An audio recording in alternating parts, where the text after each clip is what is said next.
And I'm Zach. And we're traveling A to Z. This week we're in New Mexico.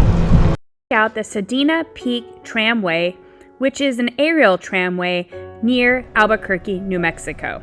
The tram stretches from the northeast side of the city to Sandia Peak along the ridgeline. It is the world's third longest single-spanned aerial tram and is the longest aerial tram in the United States. So we're heading onto the Sandia tram to get to the peak. This tram is 2.7 miles long total when you take it out. Here. And it's going to go up this hill to the Sandia Peak at 10,378 feet. It takes 15 minutes to get up there.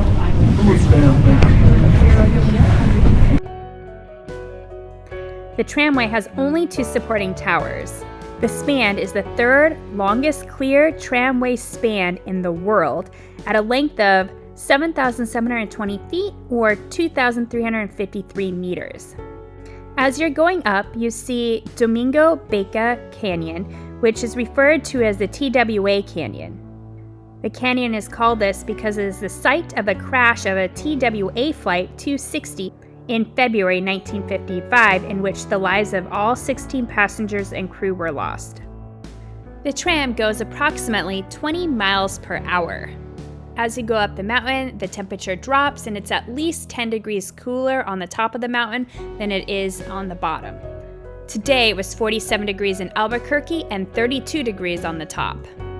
The tram is a double reverse jig-back aerial tram, where jig-back implies when one tram is ascending, the other one is descending. So as the trams pass each other, you are halfway up the mountain.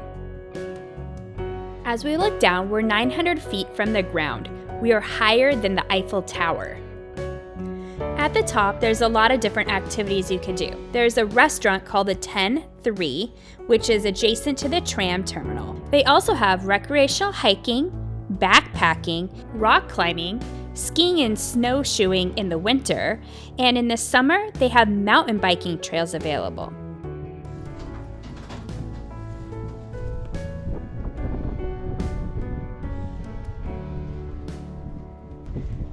Made it to the top!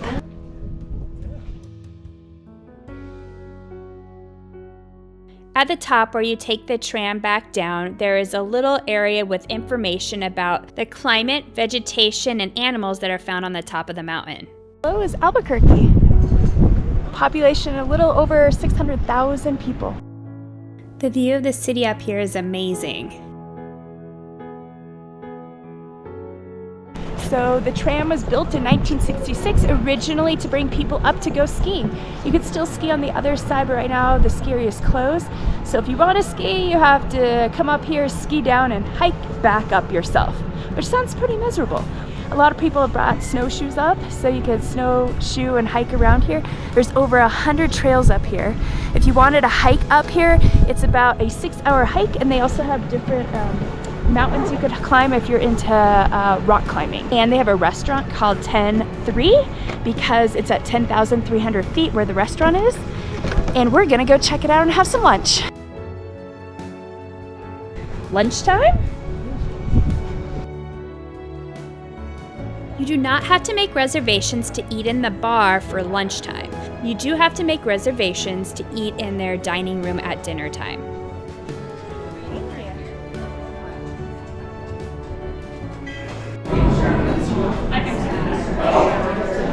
The cheese dip is really good. And so is the guacamole. And this is huge. This is an appetizer.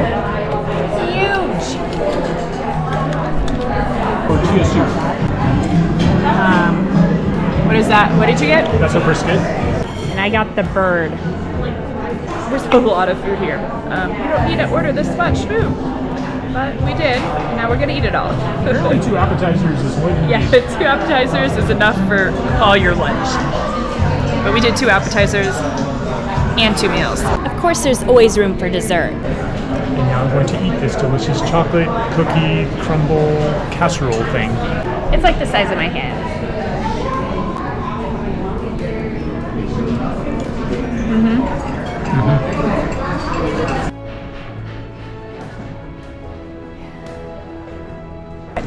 could sit here and watch the sunset, and it overlooks Albuquerque. The area we ate was their bar and lounge, which was over here.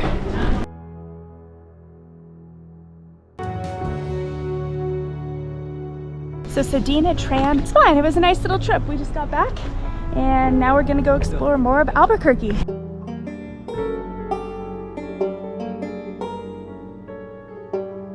Old Town Albuquerque. This is Don Francisco. He's behind me. Don Francisco Cerveza y Valdez. He is the illustrious son of a provincial of Asturias, Spain, the governor of New Mexico, And the founder of Albuquerque in 1706. In Old Town, there's more than 150 galleries, shops, restaurants, and museums.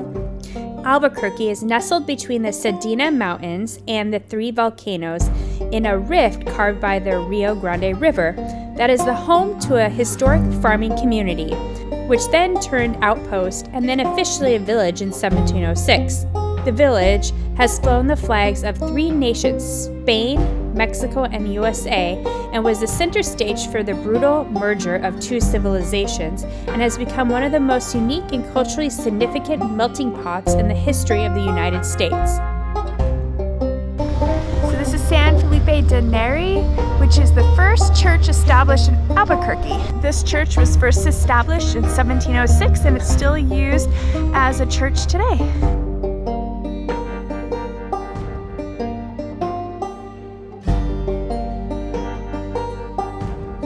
Kind of hard to see, but back behind me is the Sedena Mountains, and that's where we took the tram up. And they call it that because it means watermelon. And when the sun sets, it turns the whole mountains a watermelon kind of pink color. And you can kind of see it's really cool.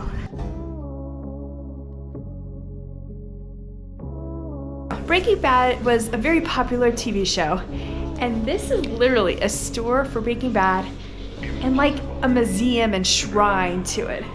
We're in Albuquerque, and this is where it was mainly filmed, so this is pretty cool. The little museum with memorabilia is in the back of the store, and it is free to go and visit. If you've ever seen the TV show, it was fun to see some of the props that were used to actually film the show. If you're really into Breaking Bad, online you could find a driving tour of some of the locations where the show was filmed at.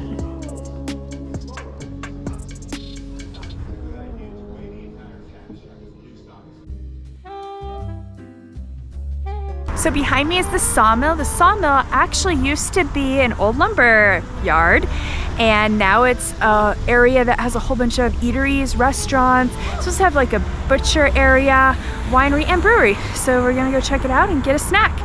So open from 8 to 10 p.m. This market houses 27 individual local merchants, including a brew pub, cocktail and wine bar, and mercantile. There's also an outdoor area called the Yard with outdoor dining and a play space. The market was selected as a winner in the Sunset Travel Awards in 2023, a What to Do Best Tasting Experience for Traveling in the West.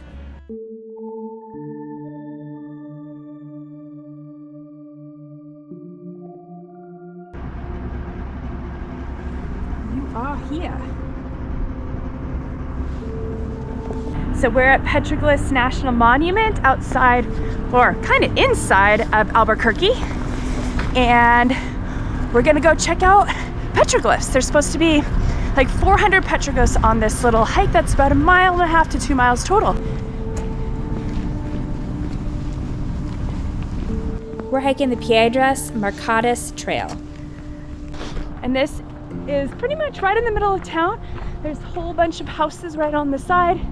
You really just come off of a major road right here.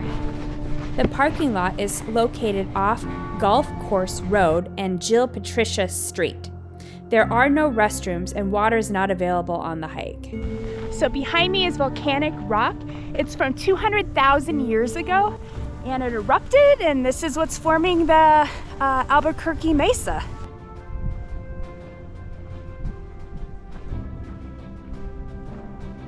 They have these sign markers that have information about kind of what you're seeing and the history. A lot of these petroglyphs were made by the ancestors of the modern Pueblo people around 1300.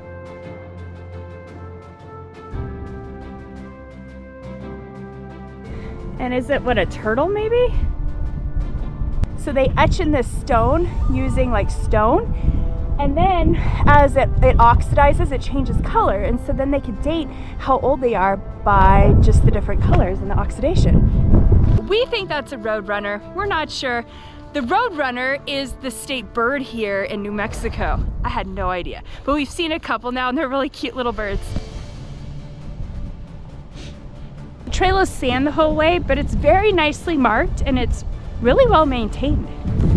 Pretty easy to walk on. It's pretty nice.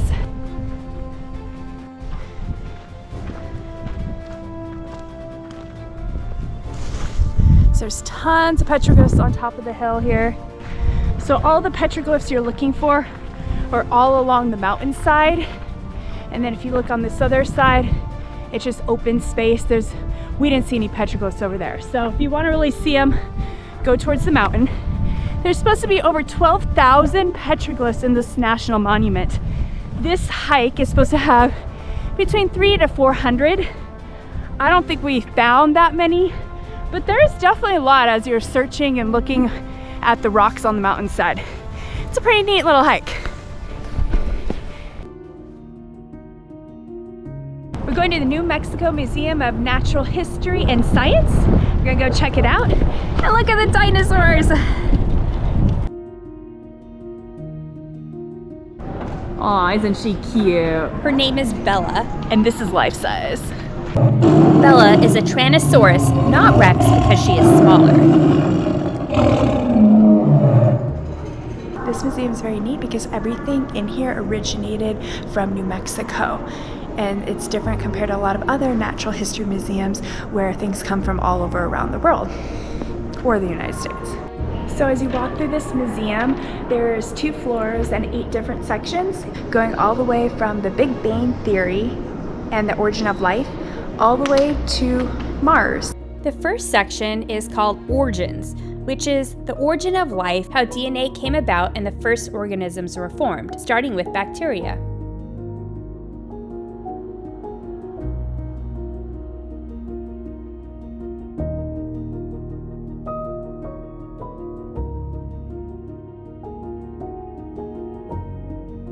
The second section is called Dawn of the Dinosaurs. This section talks about early Triassic New Mexico. During this time period, there was a lot of temperature changes causing marine disturbances, which led to extinctions.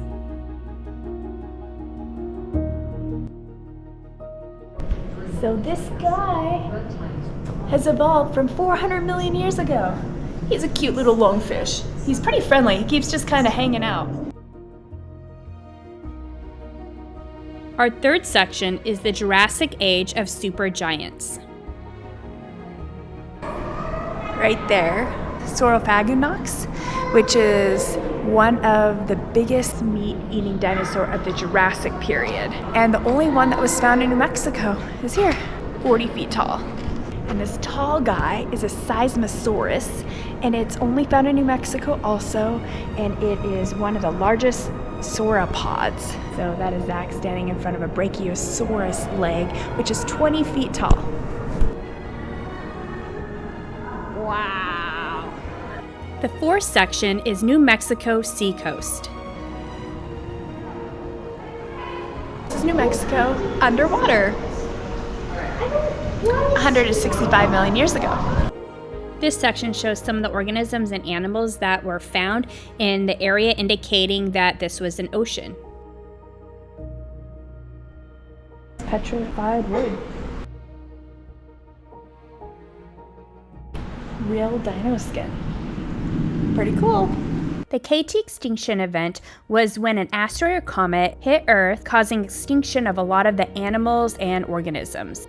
Section 5 is Age of the Volcanoes, and you're walking through a dark area that makes it look like you're walking through the tunnels of an actual volcano.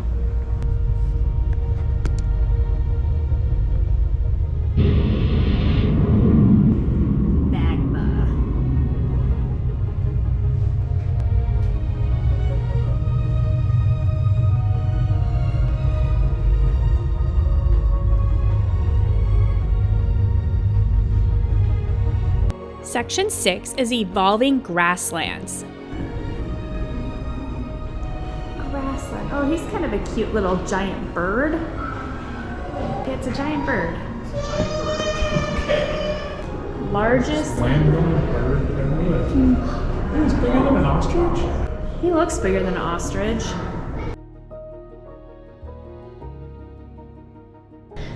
Camel and cat tracks from 12 million years ago. Section 7 is Cave Experience. In this exhibit, they talk about the formation of the cave while you're walking through an artificial cave. Not bad for a fake cave. Section 8 is the New Mexico Ice Age. Oh, look at him. Oh, there's the mastodon and the Columbia mammoth. There are also temporary exhibits that change throughout the years. The current exhibit is Back to Bones, featuring everything from 300 million years old. This is the Tyrannosaurus. It's the real fossil. This is what Bella the display outside is based off of, and they actually use this. This is a giant tortoise, 2 million years old. So they found a lot of the dinosaurs as the coal mining started to boom and people were digging into the earth and they found fossils. The Fossil Works exhibit shows people removing materials from fossilized dinosaur bones.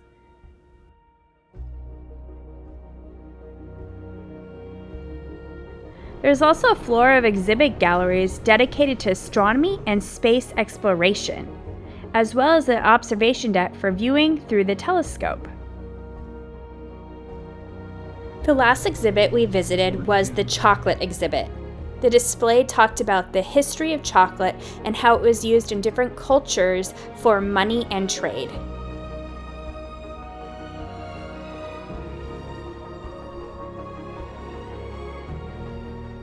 Our last stop is to the National Museum of Nuclear Science and History. So when you first start, you learn about the history of the atomic bomb, and then you learn about Japan and Pearl Harbor. And then you come into this area, and this is the Cold War section with the Russia and the hydrogen bomb, and just different other information. The National Museum of Nuclear Science and History is the only congressional chartered museum in its field.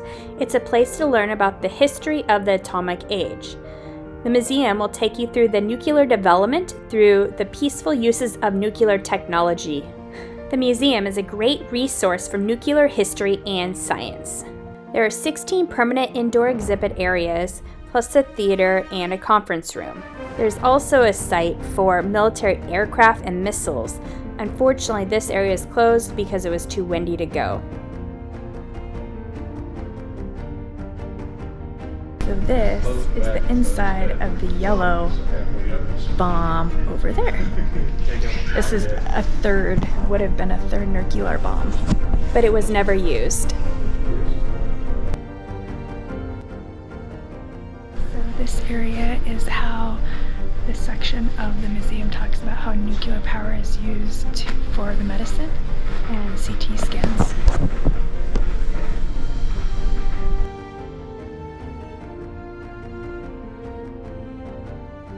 Cute little area for kids with little hands-on activities. This is supposed to indicate chain reactions.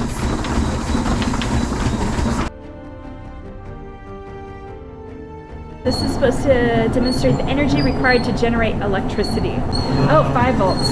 Oh, 5 volts, there we go. There was another exhibit that talked about the complications of nuclear power. I hope you enjoyed exploring the top 7 things to do in Albuquerque. Please subscribe below to follow more of our adventures.